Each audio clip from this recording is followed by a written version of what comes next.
And Neil Jordan, Bob the Gambler was, I think, the title of the original French film that you've adapted, which I'm not familiar with, but is a classic, and a lot of people sing its praises. It's hard to get a hold of. What attracted you to that idea? And of course, you changed it substantially, I know.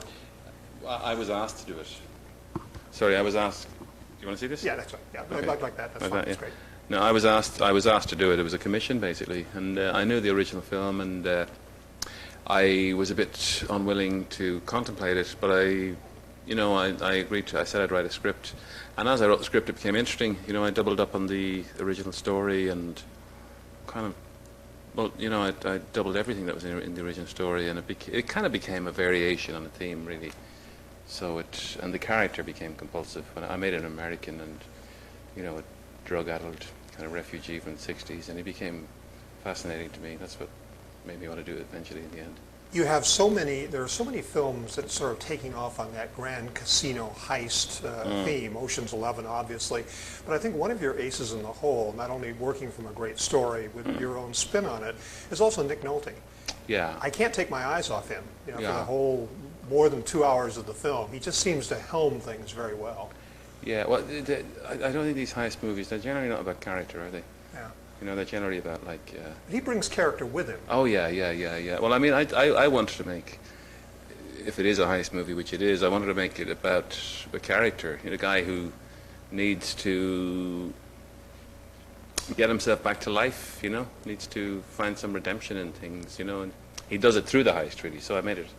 It was a kind of a character study, about a heist guy. Now, the films of yours that I've really loved, like The Company of Wolves, Mona Lisa, The Crying Game, have often used sex as part of their basic psychological underpinning and also a basic plot. There's sexual surprises, there's gender confusion, there's all kinds of very modern, you're one of the few major filmmakers who's able to use the modern sexuality crisis to great effect in storytelling. And there's a little bit of that in The Good Thief too, not as much as in some of the others. No, there's no sex in this movie. Well, there's no sex in it, but there's sexual attraction that sets it off. Well, there's an asexual relationship between himself and a very younger woman. Yeah. And also there's a fascinating, you really track the French relationship between the French and the Algerians, who may be Frenchified but are never French. And you make good use of that. There are several Algerian characters who are interestingly portrayed. Yeah, Algerian, Turkish, North African. It's, around the Mediterranean, it's become a bit of a melting pot, the way America is. But the difference there is, whereas people tend to come to America from all sorts of areas of the world and all different races and become American, there they retain the kind of cultural identity more. Do you understand what I mean? Mm-hmm. And I don't know whether it's because of Europe is a different construct, but you tend to find the communities, an Algerian French person is an Algerian, you know what I mean? So it's more kind of a little bit more specific there. You use the hints of racial and sexual caste less in The Good Thief, but you've used them very effectively in films like The Crying Game, where both a sexual and racial caste system is at work and has a good deal to do with the underlying psychological tension as well as the plot suspenses, twists and turns. Yes. Talk a little bit about your engagement with issues of sexuality and race and the way you use them to good effect in storytelling. In this movie? Using The Crying Game in particular and talking about The Good Thief too. Well, The Crying Game was about a white nationalist heterosexual Irishman, and in a way the plot was designed to throw everything against him that he was not, you know what I mean, and to strip all the definitions that he had cloaked himself in away from him and to see was there anything left in the end, I mean, it was a specific, to me it was a specific thing about identity, because the whole issue of identity is so important in, or has been so important in Irish, British, Northern Irish politics, and it's a different. This is an entirely different film, really. It's. I have one character in it who's a transsexual bodybuilder, or basically the muscle of the crew has had a sex change by the time. I mean, it was logical to me, and I thought it was. it'd be a wonderful character, really. You know, somebody, because a lot of people who do a lot of that serious pumping iron and serious steroid ingestion, you know what I mean? They do end up with a kind of indeterminate sexuality. And I had there's a Steadicam operator I know in Britain who's had a sex change, yeah. Big, forthright guy, you know, who's become Jane, you know, still operates a Steadicam. So I thought, why not have a big, you know, the basic muscle of the crew be a woman by the time they come to need her again, you know. Which gives you the possibility for some plot surprises, too. A few, yeah. That are quite nice. It also strikes me with your best films is you have a tendency to make the male character vulnerable, both in who you choose to play the roles, and also basically the way the character and the plot is set up. Bob Hoskins in Mona Lisa is a classic example of, and we're thrilled by his vulnerability and how that pays off in the climax of the film. Talk a little bit about how that film comes about and the particular sexual dynamics. You mean Mona Lisa? Yeah, Mona Lisa. Well, I wanted Mona Lisa to be about a man who just wanted the world to be one thing. I wanted his image of himself in the world, and particularly his image of himself in relation to women, to be one thing, you know, and to find out that actually the world was totally different, you know. So all his emotions had been invested in an old-fashioned idea of heroism, you know, and male kind of protecting, and you know, the male guy, you know, Sir Galahad, you know, kind of the male quest to save this woman from the evil surrounding her. And in fact, he found out in the end he was just trying to find her lover, who was a young girl, you know. It's but I mean, that's like life, isn't it? I think, you know, it's like what we imagine we are and what we imagine we're doing are very rarely match up with what we actually are and what we are doing, you know. It seemed to me with that film in particular, you managed to touch base again with the classic American film noir genre.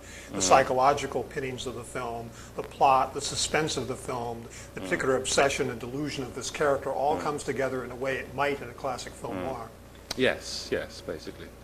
Yeah, I mean, I suppose the thing about, you know, film noir is that, you know, the characters are always betrayed by the plot, aren't they? You know? You know, the plot is almost designed to betray and disillusion the characters, and the reality to discover is always worse than the reality they thought it was. What the worst thing would be. The worst thing is always worse than what the worst thing would be. You know, but it's. I mean, I thought Mona Lisa was a love story, really. You know, more than the film noir, I thought it was a love story. You know, and The Good Thief, to me, is a story about. It's a story about a guy finding grace in his life again, you know, and ridding, you know, casting aside an old skin that was hindering him, you know, and becoming a movie star in a strange way, you know. And I think that's what makes the film compelling more than just the machinations of the plot. I think it's what raises it above something like Ocean's 11, for example, is that there's more at stake for the character. Yeah, there is more at stake, I think, you know, and. I mean, basically, I had him set up an incredibly complicated robbery because anything less would not have interested him, you know. If it was just an ordinary job, he'd still be still be sticking needles in his arms in toilets, you know what I mean? But the complexity of this, the complexity that this job demanded of him, suddenly said, my God, this is interesting and impossible, you know, that kind of thing. So he tries to pull off the impossible and fails. But the very attempt to pull off the impossible, you know, gets him to a place where Luck can say, hello, I'm still here, you know, kind of thing. Last time we spoke in 1984, you had just completed The Company of Wolves, and at that point I don't think there was any possibility for a solution in Northern Ireland. We speak 20 years later when things have not entirely been settled, but they're so much closer than you could have ever imagined. Talk a little bit, as an Irishman, as an Irish writer, and as an Irish filmmaker who's dealt with the subject in his work, talk about your feelings about how far we've come. Well, we are the heroes of reconciliation now, aren't we, I suppose? I don't know whether it came about through exhaustion. I think it did in the end, probably. I mean, I've made 3 movies about political violence, of the place and the corrosive effect of political violence in Irish life. I'm just glad I don't have to do any more, you know what I mean? Because it's kind of upsetting to make these movies about you know, terrorism and, you know, murder and politicized murder and stuff like that, you know.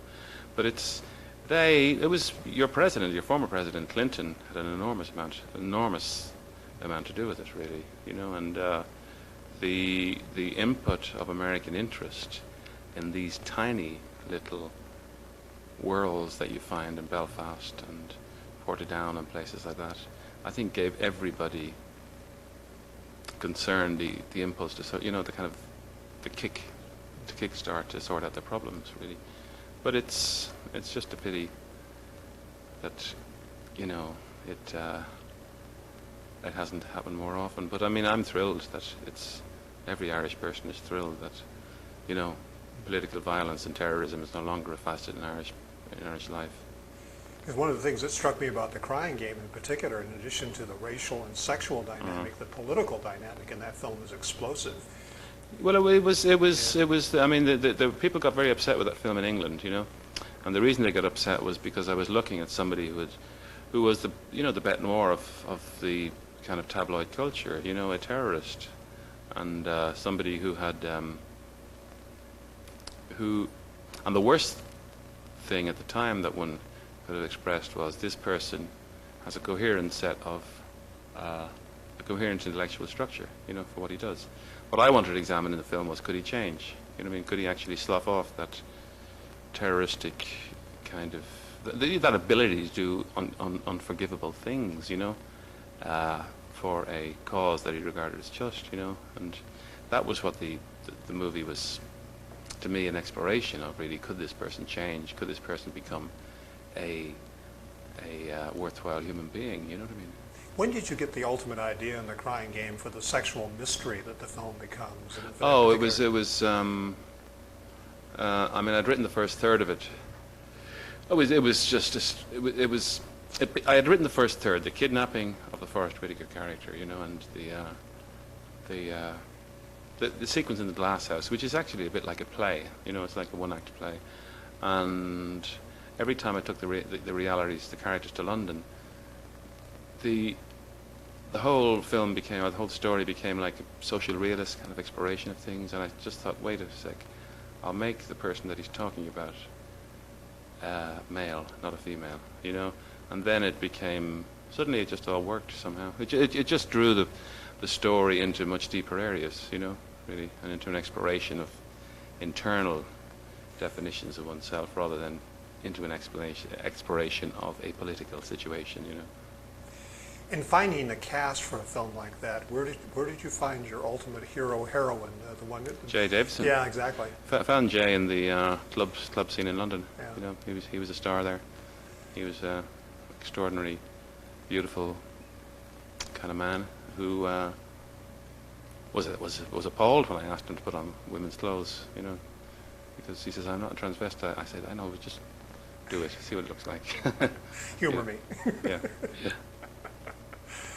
Michael Collins, the film that you made about a chunk of the Irish history and the Irish Revolution. Talk about how you feel about that now. After it got very good notices and everything, and it's a very compelling film. But how do you feel? Do you feel like you really dealt with something?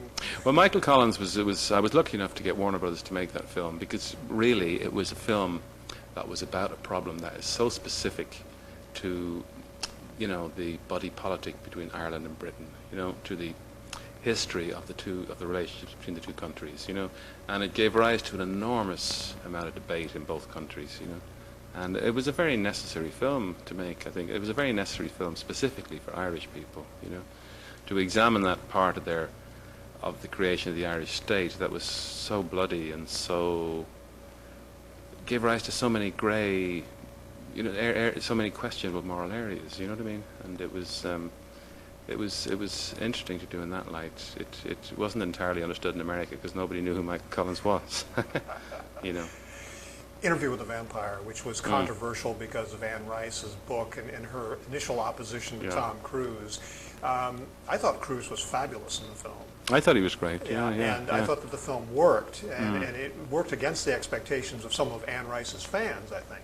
Even well, I her. think the film is all the virtues and failings of the book, really. Yeah.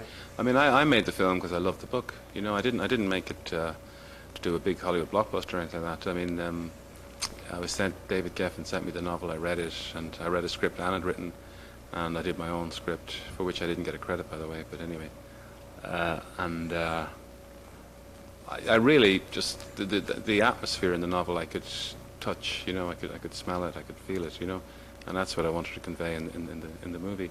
The problems with the film are the problems of the book. You know, once they become vampires, they bitch through 2 centuries. You know what I mean? And so it becomes a picaresque story that travels, and there's not a huge narrative propulsion to the whole thing. You know. But it was one of that point in his career when I started to take Tom Cruise seriously, as I had with Rain Man and a few of his films around that time, when he started to show some depth as an actor. Did you not take him seriously when he played Born on the 4th of July? I was I turned thought off he by was- that film in some respects, but not having to do with him, but other I thought he ways, was yeah. very good in that. Yeah, Yeah, yeah. yeah. But were you involved in casting him, or was he a part of the given? Oh yes, yeah. Oh Yeah. no, he wasn't. Initially, they wanted Daniel, as everybody does. They always want Daniel Day-Lewis to play a part, you know. Yeah. But Daniel didn't want to do it. So then various names were popped about, and Tom's names came up, and we met once or twice, and I thought he would be great in it. He seems like he throws himself into things. Oh, absolutely, yeah. Without any, yeah. There's total engagement. Yeah. But Brad Pitt was wonderful in it too, I thought. Yeah, he was somewhat underrated in that film. Wasn't Yes, he? I think so, yeah. He's been underappreciated in some of the things he's done. Yeah, yeah. Including Fight Club. I think. A few Oh, it's films brilliant, were- brilliant yeah, in that, brilliant. yeah. Yeah. Where he's able to really submerge himself and his looks Yeah. into a part. He's got an emotive power and a kind of a. You're always kind of surprised by what he does. I never know what he's going to do next. You know, actually, it's great. You're one of the directors who's been able to go from independent to studio and back again with a great deal of credibility on both sides of that fence, which is not an easy one to cross. And usually when people cross it, they don't go back. But you've had your time with Hollywood and gone back and come back again. You've been able to do that, perhaps better than most of your contemporaries in the last 20 years. It's very simple. The reason I did that is because I have a large family. Yeah. You know, I got 5 kids, Yeah. and I have to see them all. So it was never really an option to me to abandon Ireland and go away. I didn't really want to do it anyway. But I've been living in Dublin. I never thought I would spend so much time in Dublin, you know. But I've been living there for most of my life, you know. But it's tough in Hollywood. It's getting tougher and tougher and tougher. You know, it's getting for directors to express themselves through the medium. You know, through studio movies. I mean, none of the Oscar movies, all of which were good, weren't they? Quite good. Not one of them was a traditional studio type film. They were all quite low budget, and it's getting very hard for directors to express themselves within what Hollywood has become, I think. Did you empathize with Martin Scorsese's struggle over The Gangs of New York, which is a kind of film that you might even conceivably have done, given some of its background and the Irish gangs and everything? He had a tough time with that film and a tough time with its reception. With his reception, yeah. Yeah. I did. I mean, he's one of the great filmmakers in the world, you know what I mean? And but as always, one says, you know, I mean, he should have been given that statuette a long time ago. You know, it's kind of a shame that he hasn't been, and that he feels it's just a shame that he hasn't got 4 or 5 of them by now. You know. Yeah, exactly. Were you surprised at Polanski winning? No. I actually thought that movie was one of the best movies I've seen last year. I was thrilled that he won. Actually, I thought it was a great film. Your own goals as a filmmaker, you've accomplished so much. Do you still have goals that elude you, films that you've wanted to make and no one's let you make, or you have? Yeah. I mean, I have a script. I wrote a script about the Borgia papacy. It's a bit like The Godfather in Renaissance Italy. You know, it's about the use of power and everything, and that was a big epic I really wanted to make. I couldn't get enough money. I had to put it on the back burner last year. So there's a lot of things I want to do. You know, I mean, but you know, once you enter into the world of filmmaking, you know, the awful thing is the downtime, you know. But luckily I write, you know, I can write fiction, I can write prose and stuff if I'm unemployed for a year. And final question, you've gotten some amazing performances from actors. One of the ones that strikes me is the combination of Bob Hoskins and Michael Caine in Mona Lisa. Michael Caine gives us an incredible performance in what is a fairly minor role for him. Yeah. There's a very dark side, which plays against Hoskins' dark side and vulnerability in an incredible way.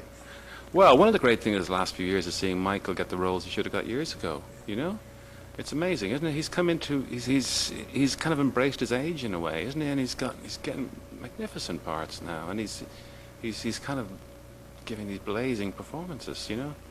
It's but there was a long time when he was doing all those spy movies, wasn't there, and stuff like that, and you know, But in Mona Lisa, he was wonderful. He did all that in 3 or 4 days. What did you ask him to do? Final question. What did you ask him to do? What did you ask of Michael. him? Yeah, Michael in that movie. What did you ask of him in that role? Oh, he just played the part. Yeah. He played the character as it was written. Yeah. Nasty, sweaty, really sweaty man, you know? Yeah. Like, yeah, swine. Yeah. A man capable of anything. Yes, Yeah. yes, yes. Which I think is one of the problems that modern pictures have sometimes. They don't give us villains who you think are really capable of anything. Well, the thing about villains is they don't always seem villainous, do they? Yeah. I mean, Michael in that didn't seem particularly villainous. Only when the camera got really close to his face, you know. And he had that rapid stroke. That helped him a lot, I think. Neil Jordan, thank you very much. Thank you very much. Appreciate it. Thank you. Thank you.